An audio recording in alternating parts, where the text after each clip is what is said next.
For decades, uranium ore has been dumped near the town of Mylusu, Kyrgyzstan, while under the Soviet Union. Now the radioactive materials must be removed in order to prevent disaster.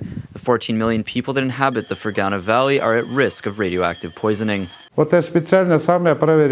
have examined it myself. There are places there with background radiation more than 100 microroentgen per hour. Recently, 2 or 3 years ago, they had built 3 houses there in such a place. The town of Mylusu, founded in 1946, was originally known as Mailbox 200. It was part of a secret Soviet uranium mining program which employed de facto prisoners, namely World War II Soviet deserters or German prisoners. Mining operations ended in the area by 1968, and 2 million cubic meters of tailings or mine dumps were buried on the mountain slopes along the Mylusu River. Most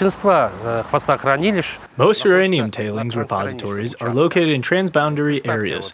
14 million people live in the Fergana Valley. In the event of a natural disaster, water can erode the tailings. They will fall into the Naran River. It will be a tragedy for the whole valley. The town itself is a grim depiction of what could happen in the Fergana Valley if the dumps find their way into the rivers. Congenital diseases such as Down syndrome are widespread. Cancer rates are 50% higher than the national average, and nearly everyone has a thyroid disease.